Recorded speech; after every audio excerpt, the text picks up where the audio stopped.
Bueno, pues estamos aquí con el señor José Luis. Usted se llama igual que mi papá, oiga, José Luis. De hecho, somos tocayos.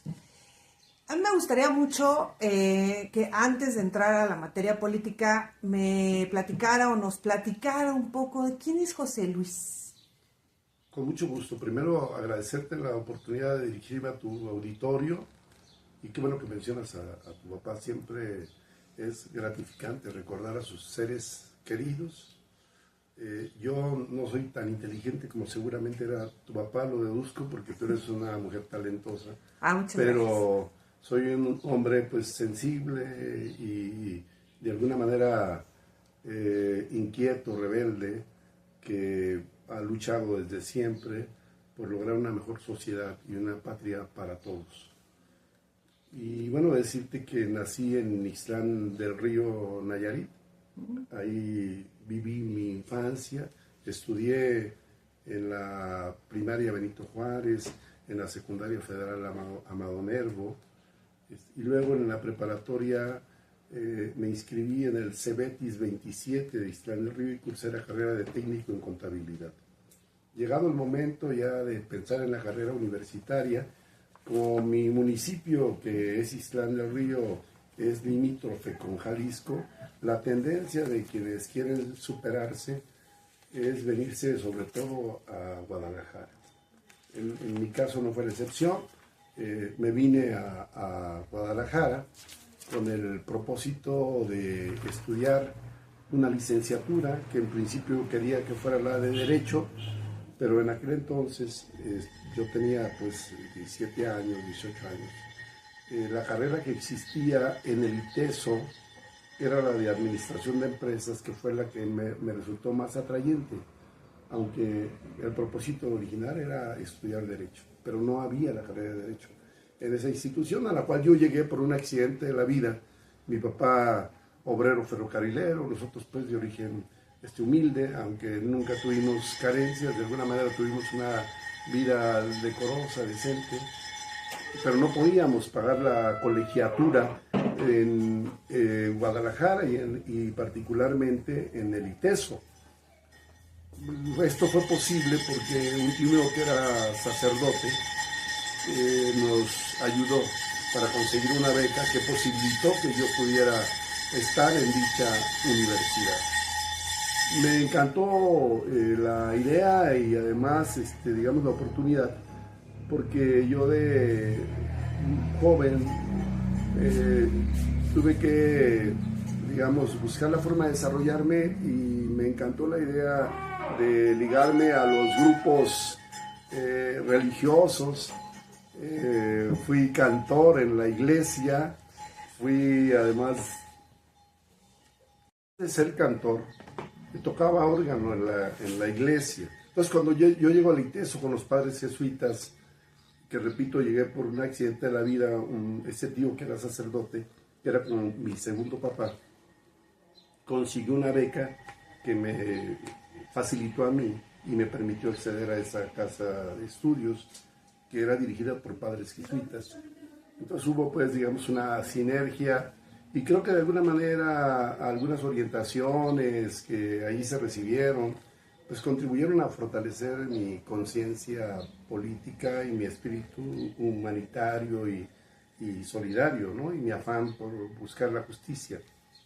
Y a partir de ahí, pues yo ya inicié, digamos, mi vinculación al mundo de la política. Regresé a la escuela de la cual había egresado en Ixtlán del Río como técnico en contabilidad, pero ahora en calidad de maestro. Y luego al tiempo me despidieron porque era un maestro que no se alineaba con las directrices del sindicato charro. Y eso provocó un movimiento reclamando mi regreso, mi reinstalación, y llamó la atención de algunas dirigencias de partidos y pronto me propusieron ser diputado federal. Y yo fui diputado federal muy joven, tenía 27 años, eran los tiempos del Partido Socialista Unificado de México. Formé parte de la bancada que coordinó en su tiempo a Arnoldo Martínez Verdugo, que fue el primer candidato presidencial de la izquierda en México. Y bueno, pues ya tenida esa experiencia, continué pues mi lucha política y al tiempo fui diputado local en Nayarit. Además, fundé un nuevo partido político estatal que fue el PEFRAP, Partido del Frente Revolucionario de Acción Patriótica, y luego contribuí a la fundación de más de 80 colonias populares con las que se beneficiaron más de 20,000 familias que tuvieron un pedazo de patria donde construir su techo. Y participé en las luchas por la democracia, por la justicia y por el cambio. En México, de hecho, las grandes avenidas que hoy se abrieron y que permitieron la llegada de Andrés Manuel a la presidencia de la República se iniciaron a generar. En ese entonces, yo estoy hablando de 1985, 1988, cuando éramos una bancada de 12 diputados. Hoy son 250 y tantos, 270 los diputados que han estado de alguna manera compartiendo este proyecto de cambio y de transformación que está en marcha. Pero entonces, repito, éramos 12 solamente que empezamos a combatir, a confrontar los proyectos del continuismo y de la continuidad que en ese entonces hegemonizaba o representaba el PRI. Y luego toda la era neoliberal, ¿no? En donde ya se fueron, digamos, desarrollando otras fuerzas políticas, surgieron nuevos liderazgos. Después de Arnoldo, Eberto Castillo, Eberto declina por Cuauhtémoc Cárdenas, después de varias intentonas, pues le entrega la batuta o hereda ese movimiento a Andrés Manuel López Obrador, ¿no? Que primero intenta ser el gobernador de su estado, Tabasco, y luego es víctima de un fraude, realiza el éxodo de la democracia, se convierte al paso del tiempo en jefe de gobierno del Distrito Federal, intenta ser presidente de la República por primera vez en el 2006, es víctima de un fraude electoral, lo repite en el 2012, en donde otra vez ahogan las aspiraciones democráticas del pueblo de México, hasta que por fin en el 2018 se llega a la presidencia de la República. Y en todo este devenir histórico hemos estado presentes, y en mi caso, del lado del pueblo siempre y siempre en la izquierda. Ahorita está usted comentando que estuvo en Nayarit, ya fue diputado a nivel federal por Nayarit. ¿Por qué ahora contender por otra vez una diputación, pero por Jalisco? Bueno, primero, diversas circunstancias políticas, entre ellas una confrontación que tuve con un exgobernador de Nayarit, llamado Rigoberto Ochoa Zaragoza, y con su propio procurador, entonces así se les llamaba a los hoy fiscales. Pues esto ocasionó que yo tuviera que venirme exiliado prácticamente a Jalisco, porque ellos se lanzaron contra mí con todo el peso del Estado, incluso me desaforaron en aquel entonces, siendo diputado local, un poco usando y abusando de su mayoría priista, porque no podían soportar que hubiera voces disidentes, rebeldes, críticas, opositoras, y eso me obligó a venir a establecerme a Guadalajara y a ingresar pues al estado de Jalisco, ¿no? Perdón que lo interrumpa, ¿cuánto tiempo lleva viviendo aquí en Guadalajara? Yo llegué ya para establecerme prácticamente en forma permanente en 1994. Por lo tanto, llevo pues más de 30 años, aunque yo había estado antes cuando estudié en la universidad, en el ITESO, y mi familia, nada más yo andaba allá en Nayarit, no me quedé yo en Ixtlán del Río, ya estaba acá desde 30 años antes, es decir, mi familia tiene ya 50 años en Jalisco, ¿no? Y yo venía pues con mucha frecuencia y constancia, y cuando fui diputado federal también me tocó venir a solidarizarme con movimientos en Jalisco. Recuerdo que en una ocasión me tocó encabezar gestiones que derivaron finalmente en una reunión de trabajo en Casa Jalisco con el entonces gobernador, que era Álvarez del Castillo, Enrique Álvarez del Castillo, y su subsecretario en ese entonces era Enrique Ibarra Pedrosa, hoy secretario general de gobierno de Enrique Alfaro, ¿no? Es decir, yo vinculado a la realidad jalisciense, pues tengo décadas, ¿no? Entonces no me siento ni extraño ni ajeno, y además yo aquí en Jalisco he encabezado varias luchas, ya fui diputado local por Jalisco. Entonces, de Morena en ese entonces, Morena MC, porque en un principio, en sus albores, Alfaro y el movimiento tenían, digamos, cierta comunión, Después se dio ya el diferendo y la separación, y en ese entonces yo fui diputado local en el estado de Jalisco. Entonces he sido diputado federal plurinominal por toda esta circunscripción, y como diputado federal, pues diputado de la nación mexicana, ¿no? Los diputados son representantes del pueblo de México, diputado local en Jalisco y diputado local en Nayarit, y ahora pretendo serlo por el distrito 13 de Guadalajara. Yo vivo en el fraccionamiento Colón, aquí en Guadalajara, y muy cerca ahí de los límites del distrito 13, que se reconfiguró y tomó parte del distrito 14, y en la lucha al lado del pueblo de Jalisco he estado desde hace ya varios años. Hoy tengo el privilegio de ser el responsable político del Partido del Trabajo en Jalisco. Fíjese, aquí me salta mucho una pregunta, que hay mucha gente que se confundió en las elecciones del 2018, porque bien lo dice, había como esta unión, por decirlo, alianza, mejor dicho, entre lo que antes era el PES, después Movimiento Ciudadano, y es cuando viene Marcelo Ebrard a levantarle la mano a Alfaro, ¿no? Donde decía, ¿quieren el cambio? Pues voten por él. Y sí, ya vimos el cambio. ¿Qué fue lo que pasó ahí entre Movimiento Ciudadano y Morena? Que es donde se da esta confusión, y que mucha gente en el tenor del golpeteo politiquero, pues dicen, pues si, ya ven que ahorita traen la retórica de que Movimiento Ciudadano es Esquirol de Morena. ¿Usted qué piensa al respecto?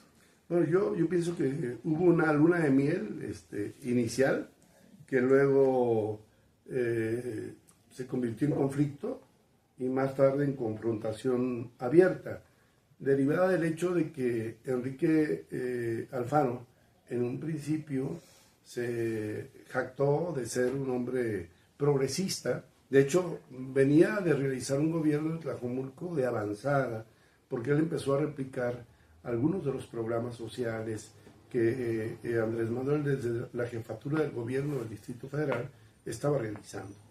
Y eso llamó la atención de la gente, y se pensó que él podría ser como la personificación del ideario del propio Andrés Manuel, pero en el estado de Jalisco. Entonces, cuando se propone luego ir como candidato a gobernador en su primera intentona, pues obviamente cuenta con la simpatía de mucha gente del movimiento, más aún cuando el propio Andrés Manuel viene y le alza la mano. Pero posteriormente, y ya siendo gobierno, Alfaro empieza a tener un corrimiento hacia el centro y luego hacia la derecha. Y sus políticas ya no correspondían, ¿no?, con el perfil de las que se impulsan desde los postulados del movimiento de la Cuarta Transformación. Y eso generó pues un distanciamiento, un enfriamiento de las relaciones y luego la confrontación abierta. Y hoy estamos pues en dos campos distintos, él prácticamente vinculado con las fuerzas conservadoras de este país, y nosotros en la ruta del cambio, de la transformación a la que hemos estado desde siempre, ¿no? Y la confrontación ya es muy, muy frontal entre el proyecto que representa Enrique Alfaro, muy desgastado por cierto, y que ha desencantado a mucha gente, que en un principio le apostó a Enrique Alfaro, porque en algún momento Alfaro fue todo un fenómeno político que luego se convirtió en decepción, ¿verdad? Y a eso obedece pues que estemos en esta situación ahora, ¿no?, en donde hay dos campos claramente definidos, él vinculado más al proyecto de la derecha y nosotros con este proyecto que consideramos progresista. Ahorita estamos hablando del tema de Enrique Alfaro, su manera de gobernar, el desencanto, ¿no? Hay mucha gente que del pulso de los tapatíos, de los jaliscienses, se preguntan en el tema de la izquierda, ¿en dónde estaba la izquierda cuando Enrique Alfaro reprime a los estudiantes de la UDG, cuando aumenta más del 4% el pasaje? ¿En dónde estaba la izquierda cuando pues Alfaro lleva pues esta brutal represión cuando se da la protesta por el asesinato de Giovanni López por no traer cubrebocas, la brutalidad policíaca que se vive diario? ¿Qué papel ha jugado la izquierda en el estado de Jalisco? Bueno, la izquierda ha estado presente desde siempre, atenta al devenir histórico y a la actuación del gobierno. Su voz se ha expresado de diversas maneras, ¿no?, reprobando las acciones autoritarias y represivas de Enrique Alfaro. Ha habido manifestaciones en donde hemos participado, incluso algunas devinieron hasta en la irrupción en Palacio de Gobierno en alguna ocasión. Ha habido confrontación así abierta en redes contra el gobernador del estado. Justamente todos esos ingredientes a los que usted se refiere son los que generaron el alejamiento, el distanciamiento de ese gobierno, porque esa actuación y esas formas y estilo de gobernar no corresponden a un gobierno democrático, popular, progresista, son más propias de gobiernos autoritarios, dictatoriales, ¿no? Además, la propia actitud de Enrique Alfaro, de intolerancia, ¿no? E incluso de desprecio hasta hacia los medios, hacia la prensa, de un trato agresivo, hostil, pues da cuenta del talante de gobernador que tenemos, ¿no?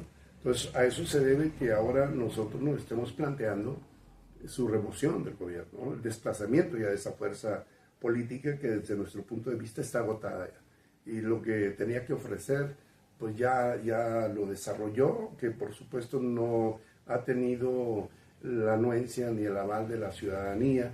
Hoy vemos a un Pablo Lemus que pretende ser el sucesor y heredero de Enrique Alfaro, batiéndose en retirada, incluso replegándose en lo que se refiere a las políticas y proyectos que estaban impulsando, como el de la verificación vehicular, él anunciando que va a cancelar ese programa, que ya no va a aplicarse, ¿ya? Pero ya es demasiado tarde. Hay el problema de los desaparecidos, 18,000 desaparecidos en Jalisco, que es una tragedia, que es una masacre, que es un genocidio, que es algo indignante, frente a la misma, lamentablemente, en alguna medida, también nosotros, el pueblo, la ciudadanía, hemos perdido hasta la capacidad de asombro y de indignación, porque ya nos acostumbramos a saber de cifras que hablan de nuevos crímenes y del descubrimiento y hallazgo de nuevas fosas clandestinas, y prácticamente callamos o no hacemos casi nada.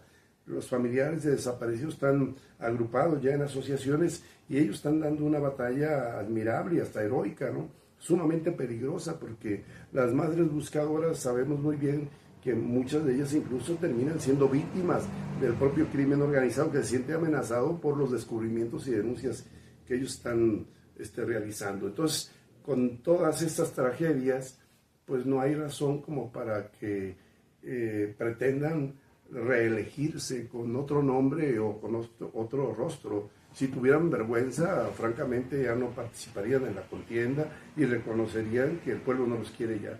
Porque si usted hace un comparativo entre la situación que prevalecía hace 5 años cuando Alfaro fue candidato a gobernador y la que ocurre ahora, se va a dar cuenta de la enorme diferencia que existe. Alfaro, cuando fue candidato a gobernador, era, como lo dije hace un momento, todo un fenómeno político, ¿no? Separaban los brigadistas y la gente les pedía calcamonías, les pedía volantes, se notaba el entusiasmo, la alegría de la gente, la esperanza de la gente. Y hoy en día Pablo Lemus con sus brigadistas pues hace esfuerzos y trata de convencer a la ciudadanía y no termina de empatizar. Pablo Lemus, ¿no? Evidentemente el humor social ya no les favorece y los vientos que soplan son a favor del cambio. Oiga, ahorita hablando, cambiando un poquito, bueno, le voy a hacer una pregunta, yo entiendo si no la contesta, usted me dice, pasemos al otro tema. ¿Usted considera que Jalisco es un narcoestado? Yo considero que en Jalisco, en alguna medida, por negligencia, por omisión, por irresponsabilidad, tenemos una especie de narcogobierno. Es decir, un gobierno que ha sido tolerante con el crimen organizado, por no decir cómplice. Ciertamente hay delitos que son del orden federal, pero la Constitución General del Estado es muy clara y dice que la responsabilidad de la seguridad pública recae en el gobernador del Estado. Y este gobierno, lo cierto es que no ha dado resultados en materia de seguridad. Es decir, tan solo bajo la administración de Alfaro han desaparecido más de 8,000 jaliscienses. Y eso, pues, digo, es causa suficiente ya como para decir, fuera, ¿no? Y ya basta.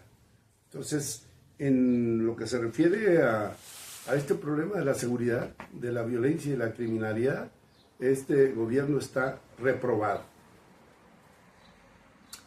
Oiga, pasando a un tema, regresemos con el tema de su candidatura.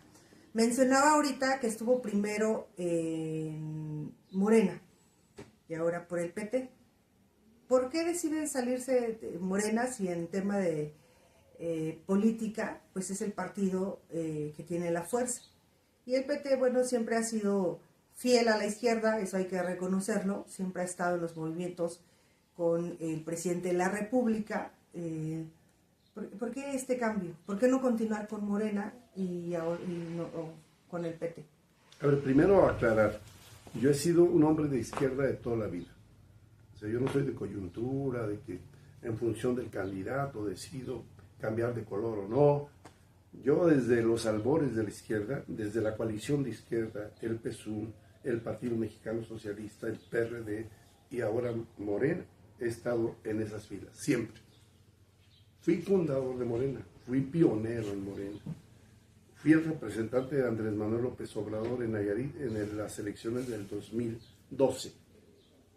Permanecí en Morena un tiempo, pero la verdad es que los usos y costumbres y prácticas que vi en Morena y algunos vicios que observé tempranamente me desilusionaron. Y yo pensé que Morena sería un partido de nuevo tipo realmente.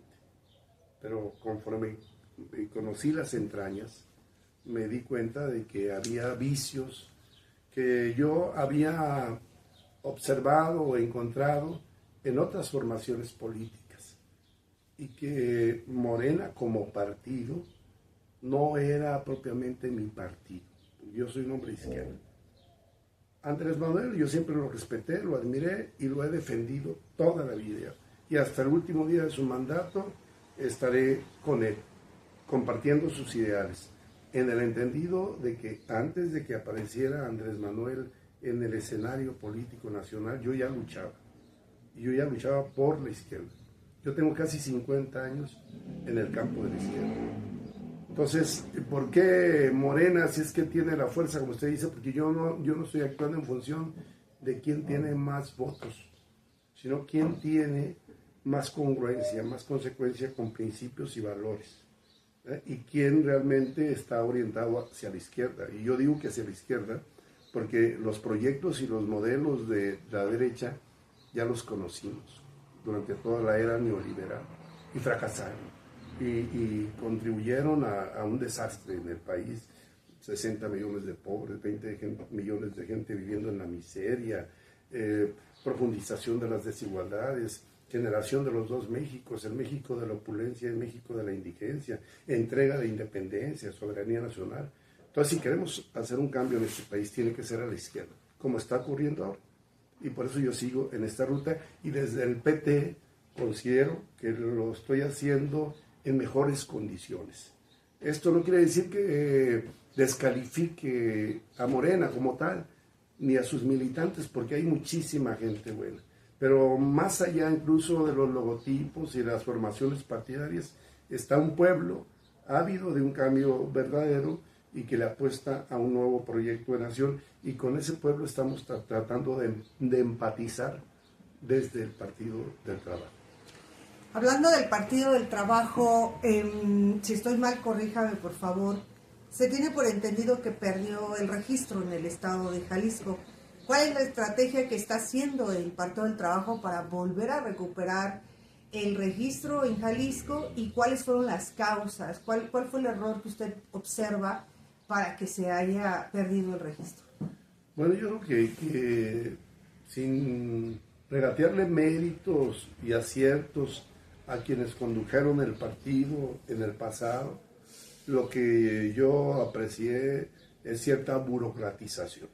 Es decir, aquí encierro en las oficinas, ¿verdad? Decía Felipe González del Partido Socialista Obrero Español, el partido no es un santuario para ir a rezar. En todo caso, pues hay que planificar aquí para salir a la calle.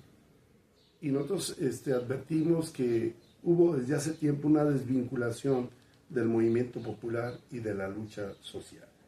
Y eso generó que la gente no viera al PT como su partido, porque no era un partido que sirviera de instrumento para la lucha al pueblo, a los jaliscienses, a los mexicanos, aquí, hablando de la entidad. ¿Y qué hicimos nosotros cuando llegamos? Pues sacar el partido a la calle, ir a tocar puertas, ir a ganar corazones, conciencias, voluntades, ¿no? Vincularnos con las causas de la gente, como esta lucha por la presentación de los desaparecidos, como la lucha por la vivienda y pronunciamientos en torno a temas de la agenda política. Nos fuimos a territorios, dejamos el escritorio y nos fuimos a territorio. Y por otro lado, pues la gente advirtió consecuencia de parte nuestra, porque adoptamos una posición muy clara, no de, digamos, de cachondeo con el gobierno, ¿eh? Sino una posición de independencia y confrontación contra el gobierno. Nosotros hemos sido muy críticos de los opositores más severos de este gobierno que encabeza Enrique Alfaro. Y yo lo conocí muy bien. Incluso les puedo decir que era mi amigo. Yo creo que ahorita ya no me lo he encontrado, ¿no? Últimamente, pero nuestras posiciones han sido de enjuiciamiento, digamos, enérgico de sus políticas y formas de gobernar. Y eso nos ha ganado respetabilidad y credibilidad entre la gente. Ahora el PT pues, está encabezando varios municipios de las planillas. El PT va a tener regidores en muchos municipios del estado. Tendremos 3 diputados locales y los 2 que estamos contendiendo obtenemos la victoria. Me refiero a Javier Guízar en el Distrito 1 y a mí en el Distrito 13 federal, más un plurinominal que está por ahí contemplado. Podríamos ser 3 los diputados del PT en Jalisco, diputados federales. Diputados locales, probablemente tengamos 4 diputados locales, repito, ayuntamientos, en fin, hoy es una nueva etapa para el Partido del Trabajo. Hablando de candidatos, recientemente, hace 10 días, 12 días, si mal no recuerdo, se da el anuncio a nivel nacional de el fallecimiento de una manera extraña de un aspirante a la presidencia municipal de un municipio de Guerrero. Y ayer se da la noticia del asesinato de otro candidato. Ese sí ya era candidato para otra presidencia municipal de Guerrero. Del primer candidato se está manejando la investigación, hasta donde tenemos entendido que fue por envenenamiento, y del otro pues fue ultimado a balazos, ambos del Partido del Trabajo. Sabemos que Guerrero ahorita es una entidad que está en código rojo, pero también Jalisco es la entidad en donde más asesinatos se ha llevado de candidatos o levantamientos incluso de presidentes municipales o presidentas municipales. Ustedes como candidatos, o usted refiriéndome, ¿siente el respaldo de Anaya, que es el presidente del Partido del Trabajo? ¿Siente usted el respaldo de su partido? Esa es una. Y por otro lado, ¿usted se siente seguro? ¿Siente que puede andar libre por la calle? ¿O se anda cuidando la espalda como candidato, así como están las cosas ahorita en el estado? Bueno, primero, claro que yo tengo el respaldo del dirigente nacional total, absoluto. Y él, pues, por supuesto que está preocupado por la seguridad no solo de los candidatos, pues un luchador social y revolucionario tiene que pensar no solo en individualidades, ¿no?, que tienen hoy una tarea concreta que les ha sido encomendada, una representación, sino en el pueblo, pues, porque el problema de la inseguridad finalmente es tan grave que amenaza a la sociedad entera. Y en lo que se refiere a mí, pues no tengo duda de que el profesor Anaya pues quisiera que no sufriera daño alguno, ¿no? Y no solo yo, todos los dirigentes del partido que hoy son en cierto modo también candidatos. Hace unos días en el Palacio de Gobierno se convocó una reunión por parte de Enrique Ibarra, en la que estuvimos presentes presidentes de todos los partidos de Jalisco. Y en ella el tema era el de la inseguridad. Ahí pues Enrique Ibarra ofreció teléfonos de los responsables de seguridad en el estado, de los jefes de fuerzas policíacas, en fin, para que los tuviéramos y si los necesitábamos, habláramos con ellos. Aunque no fue una reunión, digamos, en donde se definieran las áreas de riesgo en Jalisco, que ya algunos medios las tenemos identificadas, ¿no? Aunque ya hay zonas enteras donde opera lamentablemente la delincuencia. Y yo hice una intervención ahí y le dije a Enrique Ibarra que me parecía loable que hubiera una preocupación del gobierno del Estado por la seguridad de los candidatos y que no demeritaba, no desestimaba esa iniciativa, pero que me parecía que igual de importante era velar por la seguridad de toda la ciudadanía, no solo por quienes fungen ahora como abanderados en esta contienda electoral, porque hemos sabido, hablando particularmente del tema de la desaparición forzada, que todos los días desaparecen sobre todo jóvenes, que se suman a esa horrorosa lista que hay de desaparecidos. Somos el primer lugar en desaparecidos en México, y yo digo que en América Latina, y agregaría, me atrevería a decir que hasta en el mundo, porque ni en los países que sufrieron dictaduras, entre ellos Chile con Augusto Pinochet, Argentina con Videla, Nicaragua con Somoza, tuvieron tal número de desaparecidos. Y si examinamos, pues sí hay, digamos, pérdidas de vida como consecuencia de las conflagraciones que están teniendo lugar en el mundo, pues la última allá en Palestina, pero antes la de Rusia-Ucrania, por mencionar algunos, ni allí hay tal número de desaparecidos. Hay muertos en combate o hay muertos que son víctimas de ataques cobardes de alguna de las fuerzas que están en contienda. Pero si hacemos una revisión, en esos estados y en muchos más del mundo, no hay tal número de desaparecidos. Esto es de escándalo, esto es, digamos, escalofriante lo que está pasando. Y por esa razón, pues yo digo que un tema fundamental de cualquier gobierno es velar por la seguridad de los candidatos, pero sobre todo velar por los intereses de la ciudadanía. Y hay estados como en Guerrero, que usted menciona, donde ciertamente el nivel de riesgo es mucho mayor, porque allá además casi todas las diferencias las dirimen a balazos, ¿verdad? Y los cacicazgos siguen estando muy arraigados. Pero no solo allá, es aquí, allá y acullá. Entonces, también tenemos que ser un poco autocríticos en el caso del movimiento de la Cuarta Transformación, que con todo y que celebremos la reducción en algunos rubros de la inseguridad, sigue siendo un problema gravísimo el de la violencia y la criminalidad en muchas regiones del país, y por lo tanto eso debe obligarnos a revisar la estrategia anticrimen y hacer los ajustes suficientes y necesarios para ser más eficaces. Yo no dudo que el gobierno de la República, a diferencia de Calderón y de Fox y de Peña Nieto, tenga en verdad toda la voluntad y el interés por abatir los índices de criminalidad y de violencia en México. Yo no dudo eso. Yo creo que Andrés Manuel es un hombre honesto y es un hombre bien intencionado y es un hombre que se desvela y desde muy temprano está examinando los resultados de esta política de seguridad pública, y que su planteamiento de abrazos y no balazos, que algunos interpretan como dejar hacer y dejar pasar, lo cual no es cierto, en realidad lo que proyecta es el compromiso que tenemos nosotros con un proyecto de vida y no de muerte. Porque lo más fácil es decir, pues elimínalos a todos, ¿verdad? Eso es lo más fácil del mundo.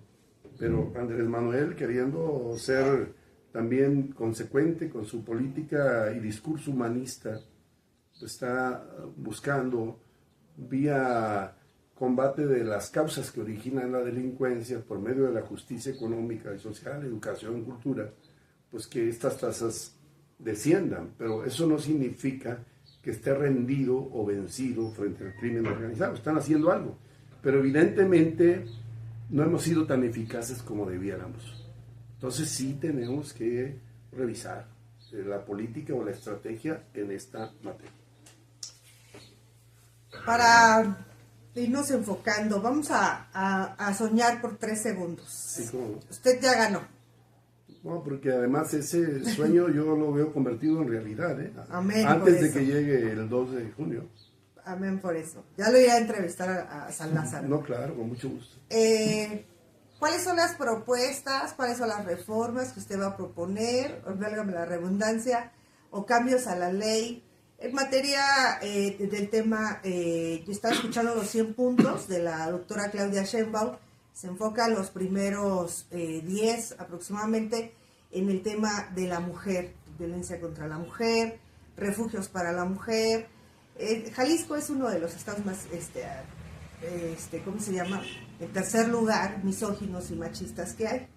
En primer lugar es el Estado de México, segundo lugar Sonora, tercer lugar Jalisco. Usted como representante de Jalisco, ¿cuál sería usted las propuestas que llevaría? 1, 2, en tema para la prensa. Escuchamos a todos los candidatos que traen pues es una ganancia que están hablando del tema de los desaparecidos, pero también está el tema de la prensa. Usted lo dijo bien hace unos instantes, la violencia que se ha ejercido constantemente al gremio periodístico en el estado de Jalisco, ¿no? Por mencionar, nos vamos a enfocar porque pues usted va por Jalisco. ¿Cuáles serían esos temas? Y la otra, la juventud en Jalisco, en donde va en aumento los suicidios, el consumo de estupefacientes y también hay que decirlo, usted lo mencionaba también hace un momento, es un rango entre los 13 años y 29 años máximo que están desapareciendo, se los están llevando. ¿Para qué?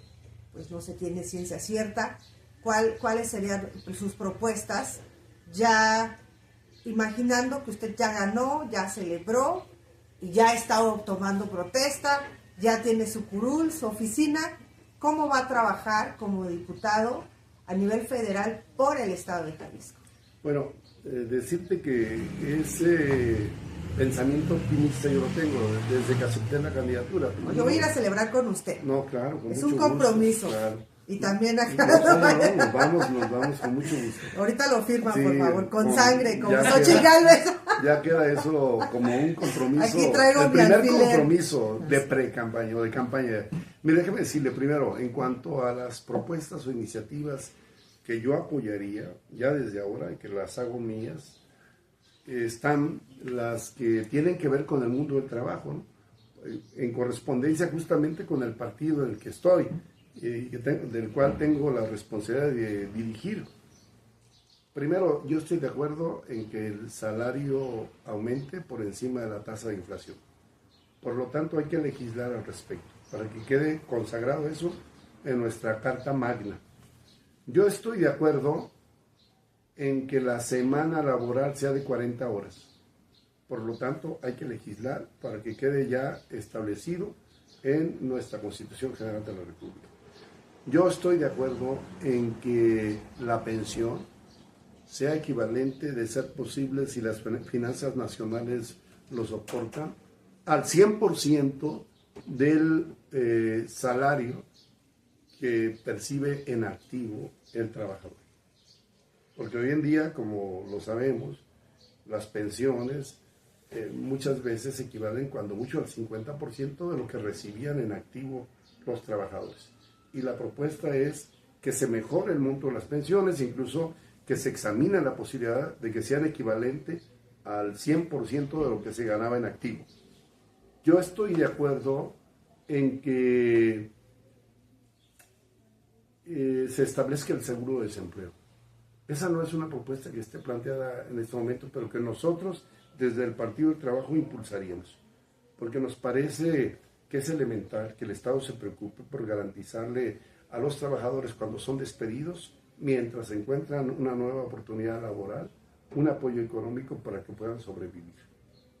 Yo estoy de acuerdo, aparte de este planteamiento, y este no viene en ninguna de las propuestas o paquetes que ha planteado ni Andrés Manuel ni la doctora Claudia Sheinbaum, en que haya una reforma fiscal que grave más al gran capital, sobre todo el que juega en la bolsa, y desgrave el trabajo.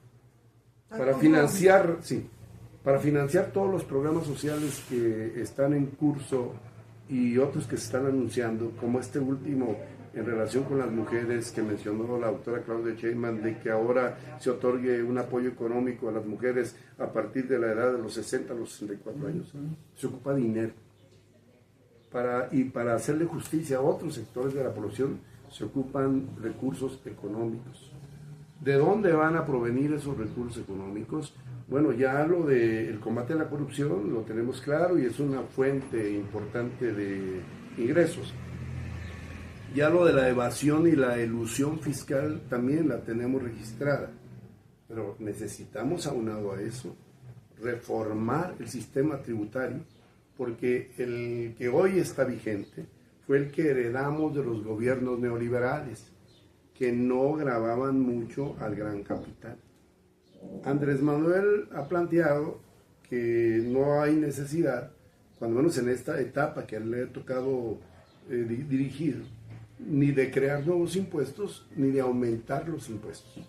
Pero nosotros desde la izquierda decimos que es de justicia social que pague más quien más tiene, quien más gana, pensando en el desarrollo nacional, pensando en el bienestar del pueblo, siempre y cuando haya transparencia y honestidad en el uso de esos recursos públicos y que el instrumento fiscal sea un medio para lograr redistribuir la riqueza de este país y para avanzar en el combate de las desigualdades sociales. Yo desde la izquierda estoy de acuerdo en que examinemos el asunto de la deuda externa, porque el pago que estamos haciendo por concepto de intereses de esta deuda multimillonaria es monstruoso y significa una hemorragia económica para la nación mexicana. La deuda la hemos pagado ya varias veces y justo es que nuestro tributo al imperio se reduzca, se reconsidere, que haya una renegociación cuando menos que nos permita quitas de capital y quitas de intereses para liberar recursos en favor de la nación mexicana. Ya le estoy hablando de propuestas incluso que van más allá de las que en este momento están planteadas tanto por Andrés Manuel como por la doctora Claudia Sheinbaum. Yo estoy de acuerdo en que se destinen mucho más recursos a la ciencia y a la tecnología, a la innovación, porque hoy en día las naciones que están progresando más no son tanto las que exportan mayores cantidades de materia prima, sino las que generan conocimiento, las que producen patentes, las que descubren, investigan, desarrollan. Entonces a ese rubro de la investigación, de la ciencia, de la tecnología, de la innovación, se tienen que destinar más recursos. Es decir, le hablé así en términos generales de algunas iniciativas y propuestas. Para apoyar todas estas propuestas que mencioné, yo quiero llegar a la Cámara de Diputados y hacer uso desde la más alta tribuna de la nación para defender los intereses y derechos del pueblo. Yo no pretendo llegar ahí para ser un diputado cobracheques y levantaderos como muchos de los que hemos tenido en el país. Yo he sido desde siempre un luchador de la izquierda, que no ando aquí por puestos ni por dinero. Aquí mismo, ahora con motivo de las candidaturas, llegaron ofreciéndonos dinero a cambio de... Y nosotros dijimos, no, si eso existió, hubo en algún momento, perdonen, pero con nosotros no funciona, no opera. Aquí los candidatos o las candidaturas se definen en función de méritos, de potencialidades que tengan los aspirantes y tratando de hacer valoraciones políticas que correspondan al propósito de tener en la Cámara o en los ayuntamientos a gobernantes que respondan a las expectativas de la gente. Para empezar a cerrar la entrevista, ahorita del tema de lo de las pensiones, que esto se vio atrofiado, si mal no recuerdo, fue con Ernesto Zedillo. Y el presidente de la República propone, dentro de las 20 reformas, volver a, pues como quien diría, echar para atrás lo que había hecho Ernesto Zedillo. Ahorita se trae la retórica del plan C. ¿Para qué? Para que se lleve a cabo estas 20 reformas. ¿usted votaría por las 20 reformas sin rebligo alguno, o sea, sin moverle una coma, o tendría que revisar y ver si sí pasan o no? Yo votaría cuando menos por 18. Y 2, la sometería a reflexión y a debate. ¿Cuáles?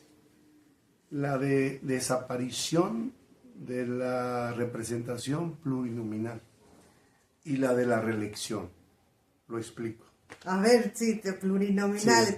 Porque el PT cuando se propuso en el principio, se opuso. No, sí, A claro. ver, sí, claro. ¿Qué pasó? Voy a explicar por qué. Sí. Porque, primero, esta es una nación pluriétnica y multicultural. Hay todo un mosaico ideológico en México. Segundo, porque las minorías tienen derechos también. Tercero, porque nosotros fuimos los primeros en plantear el principio de representación proporcional, porque antes éramos una minoría, ¿no? Que éramos aplastados por la hegemonía priista. Y desde entonces consideramos nosotros, y yo digo que sigue siendo válido ahora, aunque seamos mayoría ahora, que las minorías tenían derecho de existir y tenían derecho de tener representación en los órganos parlamentarios y políticos de este país. Es realmente, me parece que no solo injusto, sino antidemocrático y por lo tanto inaceptable, que si alguien gana con el 51% en una elección, el 49% quede sin representación alguna. Y si eso ocurre en mayor o menor medida en el país, vas excluyendo a un sector importante de la población que no se identifica con tu proyecto, pero que tiene derecho a pensar en otra alternativa y tener otra visión, y que a la hora de la integración de los órganos de representación política, pues tienen derecho a estar representados. Entonces, nos parece un retroceso y un absurdo el que ahora que nosotros somos mayoría, queramos de alguna manera, en aras de la austeridad, vas a ahorrarte lo que le pagas a 200 diputados plurinominales, cerrarle el paso a la representación de las minorías. Entonces, por esa razón, nosotros someteríamos a debate ese planteamiento. Y el otro, la reelección. La reelección existe en todo el mundo. En Estados Unidos hay reelección. En Europa, Angela Merkel, por ejemplo, que fue ahí la mandataria en Alemania, pues, permaneció en el poder muchos años. Pero se eternizó, al igual que otros en Estados Unidos, pues en la Unión Soviética, en fin, en América Latina hay la reelección. Se eternizó porque el pueblo la volvió a votar. Estoy en contra de las dictaduras y los dictadores. Es decir, que se perpetúan en el poder sin tomar en cuenta el voto de la gente, sin tener la anuencia, la aprobación de la gente. Pero si tú eres una buena gobernante y le respondes a la gente, y en un proceso eleccionario venidero la gente quiere que tú sigas, yo no le veo ni el delito ni el problema. El problema es hacer buenos gobiernos y que esos gobiernos sean bien calificados por la gente y que la gente esté dispuesta a refrendarte su confianza para que continúes ejerciendo el gobierno. Ya entramos en un tema interesante. Por ejemplo, el porfiriato.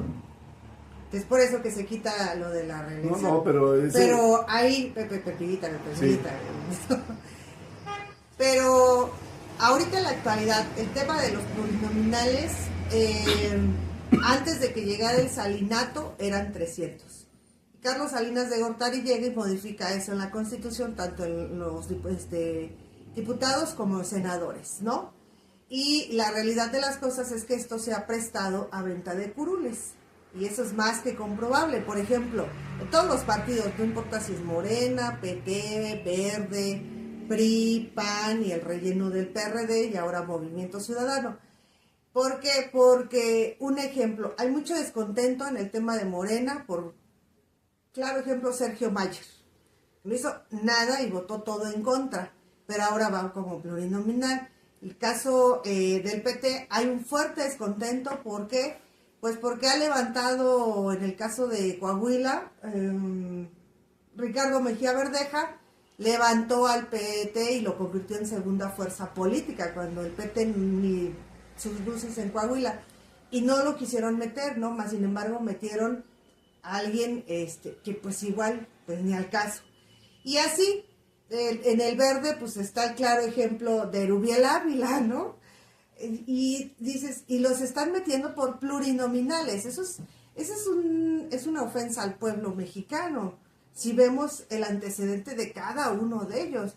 Entonces, no se le hace, candidato, como que el tema de los plurinominales es como regresar la Constitución, o sea, todo en la justa medianía, y que se esfuercen, como usted decía, que lo está haciendo en este caso aquí en Jalisco, trabajo territorial, que la gente los conozca, a solearse, a gastar suela, a relacionarse y gobernar el tema con el pueblo, para el pueblo y del pueblo. ¿O usted cree que es un tema más político o más de fuerzas? Tal vez que no se pudo obtener en elecciones y se obtenga por favores. Bueno, primero, y empiezo por Porfirio Díaz. La bandera de Porfirio Díaz fue la no reelección, con esa contra Juárez, justamente. Y terminó pues eternizándose 30 y tantos años en el gobierno, ¿no? Pero el que un hombre haya, digamos, abusado del poder y se haya mantenido en el mismo con métodos y prácticas, digamos, antidemocráticas o indecorosas, no significa que la reelección deba de condenarse. Por otro lado, en cuanto a las plurinominales, la venta de candidaturas se da, pero no solo en el caso de las plurinominales, en algunos casos, sino también en las de mayoría, ¿no? Porque si se trata de criticar, pues critiquemos las dos cosas, porque en las de mayoría también hemos sabido de partidos políticos o de dirigentes que aceptan dádivas a cambio de postular a fulano o a sutano. Esa es una práctica muy común en partidos de la derecha. Quien tiene más dinero llega y se empodera. Entonces, no podemos descalificar el principio de la representación proporcional con esos argumentos, porque esos argumentos son aplicables en todo caso para los dos tipos de candidatura. Ahora, el que un partido postule a gente impresentable en la lista plurinominal también tiene un costo político para el partido. Es decir, la gente ve y dice, yo no voto por ese partido, ¿no? Pues esa es la virtud de la democracia, justamente. Que el pueblo tenga la opción y la posibilidad, conociendo historiales y rostros, de elegir y de poner a cada quien en su lugar. Si un partido se equivoca, va a pagar un costo político, va a tener menos votos. Incluso va a poner en riesgo su registro electoral. Y va a venir a menos, ¿no?, en la aceptación de la ciudadanía, como ocurre con el PRD, por poner un ejemplo, que tuvo su tiempo de gloria en los tiempos de Cuauhtémoc Cárdenas y que hoy se encuentra en franca decadencia. Ya los que están ahí en el PRD, fungiendo como dirigentes, pues ya se quedaron, yo diría que para bajar la cortina y apagar la luz. Ya no tienen perspectiva alguna, el pueblo ya no los quiere. Entonces, no podemos nosotros eliminar la figura de representación proporcional, ni con el argumento de que nos cuestan, porque preferible pagar ese costo al costo de la antidemocracia es más cara. Es preferible pagar el costo de la representación plurinominal, porque mediante la representación plurinominal le das cauce a un sector que votó, pero que no logró la mayoría, pero que sin embargo son una fuerza política en el país y que tienen derecho a estar representados. Entonces aquí hay dos opciones.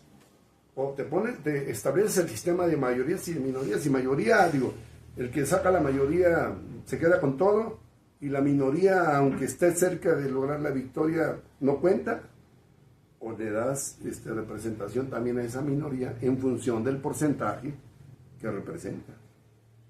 Ese es el asunto de fondo. Entonces yo no estoy convencido de que sea lo mejor terminar con la reelección, ni tampoco estoy convencido de que hay que eliminar la representación plurinominal. Aunque lo demande el pueblo. El pueblo no está demandando propiamente. Bueno, es una pregunta, en el caso, ¿verdad? Sí. Yo creo que el pueblo necesita tener información. El planteamiento es atractivo. Bueno, los pluris, ¿no? Nos cuestan tanto dinero, vamos a ahorrar.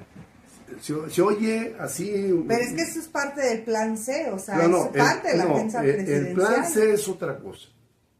Plan C significa ir por una mayoría que permita reformas constitucionales. Yo lo traduzco en otros términos. Es por ir por una asamblea constituyente. Porque con esa mayoría calificada, tú puedes reformar la constitución de la A a la Z. Y puedes crear hasta una nueva constitución si quieres. Más aún si tienes la mayoría de los congresos locales. Con la mayoría calificada a nivel federal y la mayoría de los congresos locales puedes dar lugar hasta una nueva constitución.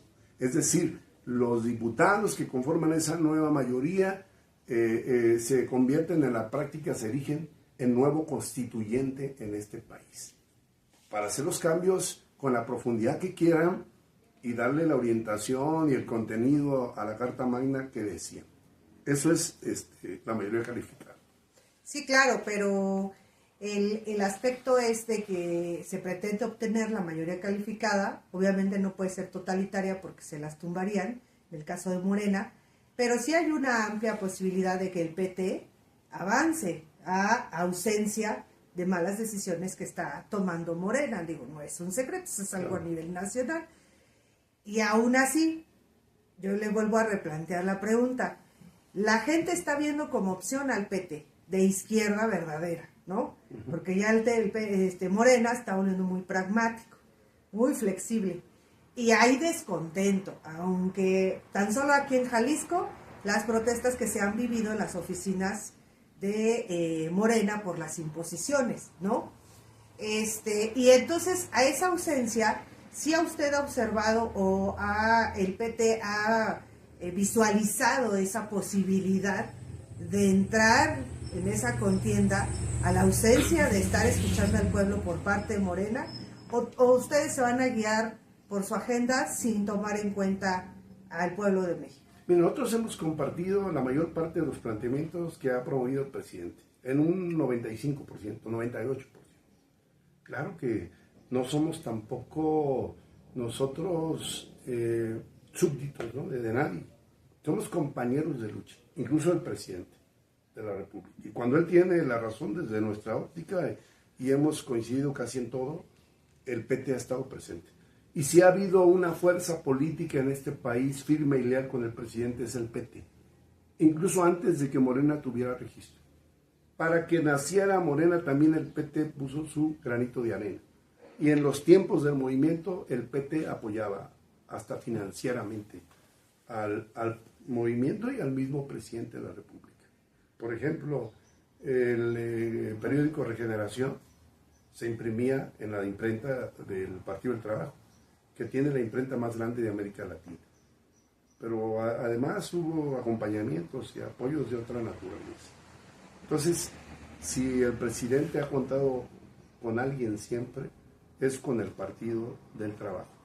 Con todo y que, si tú examinas el gabinete, no hay un solo miembro del PT en el gabinete, que lo lógico sería que si somos una fuerza aliada y que además ha contribuido y ha estado firme en la defensa e impulso de este proyecto, tuviéramos alguna representación en el gabinete. Lo que te demuestra que el PT, aún no formando parte del gobierno, está convencido de que lo más importante es avanzar hacia la justicia, hacia el bienestar de la gente, hacia la construcción de una sociedad más humana, más justa, más solidaria, más igualitaria, más independiente, más soberana, aún cuando no esté al frente nuestro partido. Entonces, el PT está contemplando también una ruta propia. Por eso yo te decía, no es que vamos a ser siempre seguidistas y vamos a renunciar a nuestro espíritu y conciencia crítica. Por eso me habrás escuchado que yo he hecho observaciones, comentarios en torno a algunos temas que considero que no están acabados o que se requiere perfeccionar, en fin. Y por lo que respecta a nuestro proceder, pues evidentemente nos estamos ganando credibilidad y respeto, incluso de miembros de Morena, que ante su desencanto con este partido, por las prácticas que se han generado, están viniendo a tocar las puertas del PT y nosotros se las hemos abierto. Y el PT está creciendo, tal como tú lo dices. Claro, el claro ejemplo es Coahuila. La mayor parte, más del 90% de la militancia se fue al PT porque Morena, está comprobado, el que ganó la encuesta realmente fue Ricardo Mejía Verdeja y impusieron a Guadiana. Y ahí se hizo todo lo que ganó Morena se vino abajo, ¿no? Y aún en un estado conservador como Jalisco, nosotros vamos a irrumpir con fuerza en esta elección. Para terminar, candidato, ¿qué le diría a usted al pueblo de Jalisco? ¿Por qué votar por el señor José Luis? Ay, se oye. Bueno, yo le diría a nuestros compatriotas que, pues como debiera ocurrir en todos los casos, ¿no? Examinen mi trayectoria, mi hoja de vida, de servicio, para que se den cuenta, pues si ha habido incongruencia, si ha habido inconsecuencia, si hemos sido deshonestos o por el contrario, hemos estado realmente luchando del lado de la gente, hemos estado defendiendo los ideales de cambio y transformación y hemos demostrado autenticidad, honestidad y amor por esta causa. En mi caso yo no tengo nada de qué avergonzarme.